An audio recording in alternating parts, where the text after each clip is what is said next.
first dissection of the year. You can handle this, okay? Promise. Go slow. Today we're gonna do the sheep eye. So your essential question, make sure at some point that you guys put this on the back of your lab sheet. I want you to tell me if the sheep eye that we are dissecting is looking like what it would if it was in a real life sheep, or if there's differences. If there's differences, tell me what they are. Okay, so when you guys get your eyeball, first thing you need to do is actually come up, and within your groups you're going to need to get a dissection tray, and then one of everything, so scalpel, scissors, forceps, a pin, and a probe. So you'll need one of all of those. And then you're going to come up, I'll give you your eyeball, and then you need to rinse your eyeball in the sinks.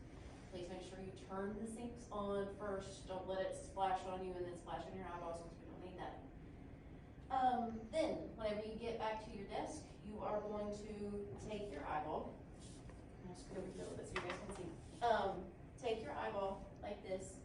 Observe the outside. So your orientation, you're going to be able to tell if it is, which way it's actually pointing. Find your optic nerve in the back. Then we're going to look for exterior muscles. What muscle am I going to find on the top of my eyeball? Superior rectus. Okay, which way is that going to move my eyeball gaze? Up. Up, okay. So which one am I going to find at the bottom? Inferior. How will that move my eyeball? Down. Okay, medial will be on the inside. How is that going to move my gaze? Inside. Okay, like you're crossing your eyes. Yes. And then how about the lateral? Outside. Okay, so you should be able to see those. You are going to see on here you have the little fatty tissue. You may have to use your forceps to remove some of that. But then I want you to actually observe those. Once you have observed everything externally, there is a part for you guys to record that information on your lab.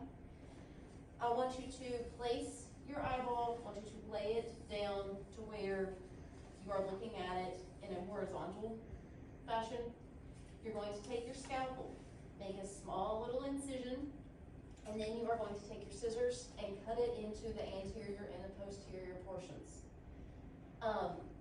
You're going to be able to also observe, before you do that part, you are going to observe your cornea in the front, sclera in the back, that's the white of your eye. You're going to be able to actually see how thick those are whenever we cut it into anterior and posterior portions. After we do that, I want you to find in the posterior portion, make sure you're finding the choroid, make sure you're finding your blind spot, make sure you're finding the retina, and that's where you're also going to see the vitreous humor. Vitreous humor is going to be, sorry if this offends people, the jelly substance that's inside the eye, so that one may make you a little squeamish. But that's what I need you to make sure that you find in the posterior portion, anterior portion. Make sure you find the lens, make sure you find the iris, make sure you find your ciliary body, that's the one that's going to look like the underside of a mushroom. And then make sure you locate the pupil and your cornea from the inside. If you have any questions along the way, ask. If you need to take breaks along with us, again, this is your first dissection. If you need to take some breaks, totally fine.